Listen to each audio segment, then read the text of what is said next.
out what's going on in the market. It's New Dawn Realty's What's Up Wednesday. Let's go. Hello, everybody. This is Donna Hetzler with New Dawn Realty and the New Dawn Realty team.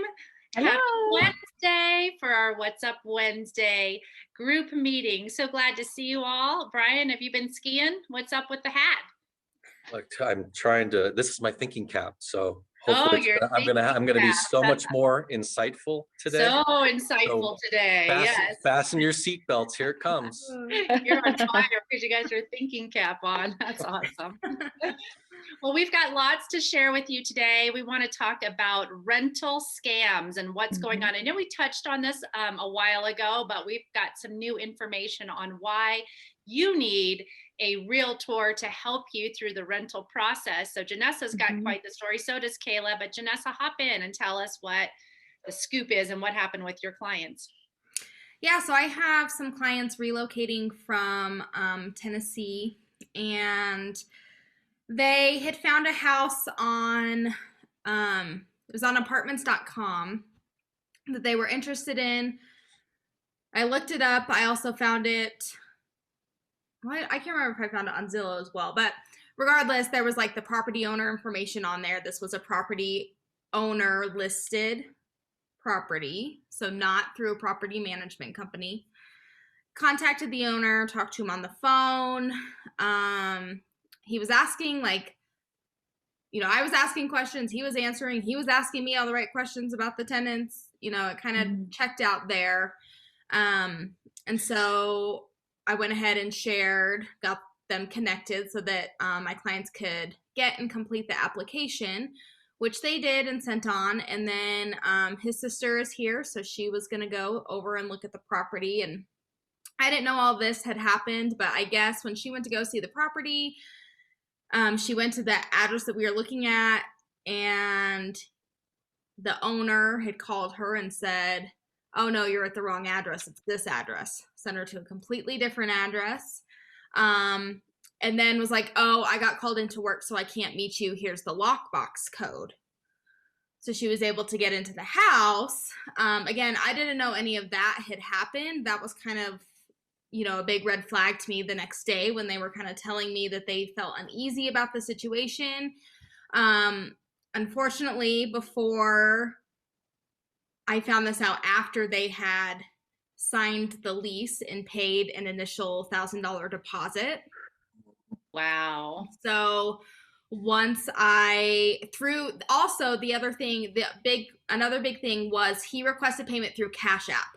So Cash App, Venmo, Zelle, those are not insured ways of sending money to and from people. So once it goes out, it's like gone, right? Yep. Yeah. So if you send it through one of those, if you accidentally send it to the wrong person or whatever, like your money's gone. You're not going to get that back.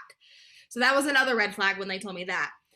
So I went in and I dug in. I found out who the property owner was, which is American Homes for Rent, which is a like national property management company. They own all their own homes. They do not have private landlords. I have this system where I can type in a phone number to see if that phone number really matches the person I'm talking to, and then also actually gives like a little mini background check.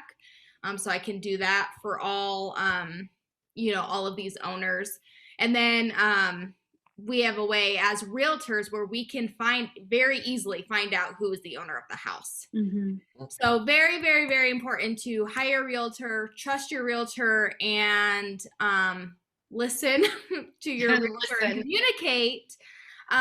Even when you're renting, because rental scams are a big thing right now. In this particular site, anybody can go and get the lockbox code. It's like a website. You type in your email. You're like, "I'm interested in this house." And it's one of those things where, you know, they give out these codes at that time that you request it.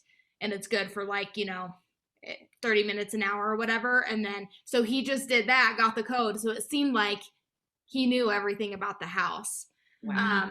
So unfortunately, my clients did lose out on money, and then it was kind of scary too because they had submitted their application with a picture of their ID and their social security numbers and all that stuff. So Immediately I was like, you guys need to freeze your credit, so that, this guy can't go and open any like accounts under your name.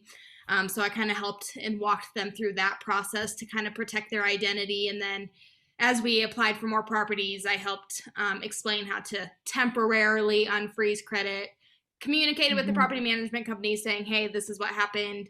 Their credit's frozen. I need to know when you're going to be pulling credit so we can have that window as little as possible, that kind of thing. So very important, even in the rental market, to, in my opinion, to save yourself and protect yourself, to let us help you through that process, especially right now. I've seen that scam before, and I saw it actually a couple years ago with friends. So that's crazy that that's still around, but I'm sure it works probably even more so with COVID, because they can be like, oh, I can't be there. We need to send the money this way. Because I mean, 2 years ago, I mean, obviously with COVID not being around, just to give somebody money without meeting them would have been, I mean, that would have been your biggest red flag. But now, you could see how that could be twisted into more believability. Yeah. Oh, for sure. And I know when we moved here 3 years ago, I feel like they really especially target out of state people. Because when we were moving here a few years ago, my husband went to a house and they refused to have like a phone conversation, refused to meet, didn't even have an office where they could drop deposits off.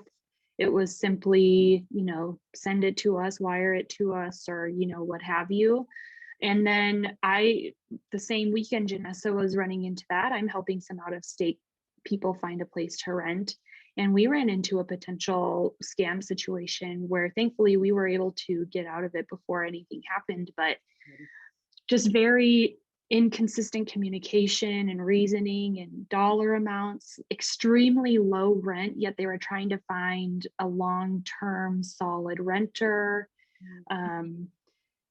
That they had dropped their agent because they weren't doing things right. So they were just taking things into their own hands, and the listing coming on and off of happened to be Trulia, the listing coming on and off all with different dollar amounts, just very, very bizarre. Wow.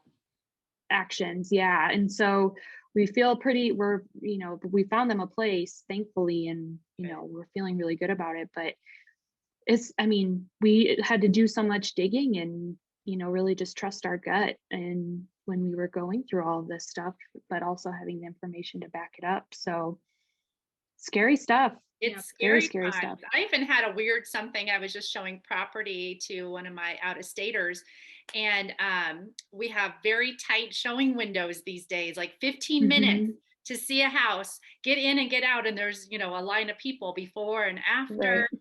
And I think it's a little ridiculous that you get 15 minutes to see a house for the biggest purchase of your life. But with that said, we were coming out of our 15-minute showing window, and there was a young couple on the front porch. And I said, oh, are you showing next? Are you an agent? And the guy says, yes, I'm an agent. And so many times, if we can prove that they're an agent, business card, and they've got the code to the house, we will hand the key over. And I said, do you have a business card? And I'm holding the key. And he's like, no, I don't have one with me. And I didn't even ask him for the code because something didn't seem right. So I said, well, you know what? I'm going to put the key back in the lockbox, and then you can let yourself in. And then I sat in my car with my client and watched them. He was not an agent. So he's on the phone pretending something. And, I was sitting there for about another 15 minutes talking to my client, and the two of them got in their car and left. So a lot of things to be watching for nowadays. And it's so important to have, someone who's advocating for you. So good job to both of you, doing a great job for your clients and making sure that you help them out, even though, did they get their money back or? No. Oh, that's too bad. I really liked that tip about the credit though. Yes, that was great. Yes. That is very, very helpful. I think, if you're looking for a place to rent, you're kind of applying to as many places as you can just to try and secure something. Right. Doing the credit freeze and things like that just to mitigate the potential of somebody taking your information. Yeah. And I didn't think of that, so thankful. Yeah, it's free. Yeah, now. It is. So it's free for, go to the 3 sites: Experian, TransUnion, Equifax. And it's free to go on there and freeze your credit. It's free to Super lift easy. it temporarily. My husband and I actually, we both keep ours frozen all the time. Yep, same. Just to save ourselves. So there's no reason for you not to do it, especially now that it's free. So Yeah, Mm-hmm. good advice. Well, and we want to highlight our lender with the thinking cap on. Brian, we so appreciate you being a preferred lender, because Janessa and I were having a conversation yesterday about a buyer who has somebody that they're working with. I don't remember if it was a friend or not, but anyways, there's just some things that that you do and that you go above and beyond, and we appreciate you so much more. For example, this one is a condo sale. And the lender we're getting ready to close here in a week. And the lender just sent out his authorization from the HOA to get all the info from the HOA. And the HOA is taking a long time and want to charge a fee now to rush getting the information to the lender, and the lender's trying to charge the buyer.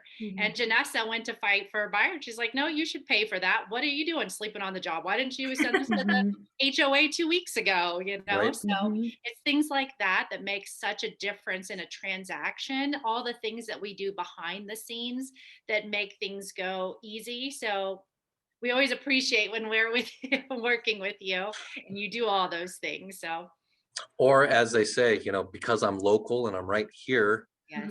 if there is something that happens to get, missed, or it's not like you can't walk in my office and strong arm me a little bit and push it up and go, hey, we know where you work. Yeah, I know where right. you're at. You need to solve this. Or walk over to Top Golf and be like, put the golf club down. We need That's not my haunt. But you've got some info for renters today, or what are you sharing with us? Well, I know if we're talking about renting and all that, and just kind of how hard, not only is the inventory tough, but yeah, so is kind of that rental market as well.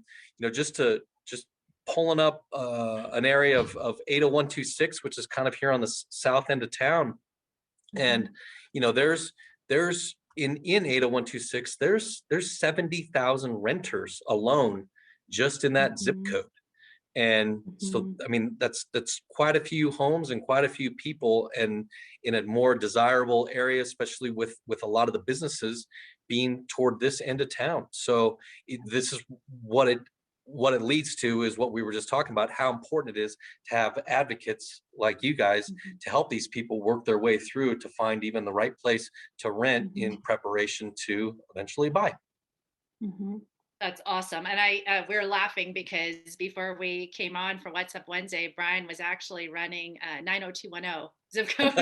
I was wondering if you were going to use the 90210 to see if anybody got it, but we did find out that there's over, what did we say, 1.3 million renters in 90210. That area, yeah. Crazy. And there were not very many that could afford to buy. That was the other smaller piece of the pie that was in there, 1 million, and then there was, I think, less than 100,000 people that can even afford to buy that are renting. What is California, the land of dreams or something? Yeah, they have dreams, but they don't have very big pockets. They're just going to be stuck in their rental for a little while. Well, the average median house price was what, like 2.6 in that? Yeah, 2.6 million. So yeah, there's a lot of renters in there. Well, anyways, guys, we want to thank you for joining every single week, and thank you for joining our Cooking with Clients the third Monday of every month. We'll have some news about that coming up because we're approaching April already. So my goodness, thank you all for everything that you do, for following, like, subscribe, all that good stuff. Happy spring. I am like celebrating, even though it's snowing outside, that we've hit, last week was the first day of spring. So happy about that. Or it was the weekend, whatever. It's springtime now in the Rockies. Yep. So thanks for joining us, and we'll see you all next Wednesday. Have a great week. Bye, everyone. Have a good week.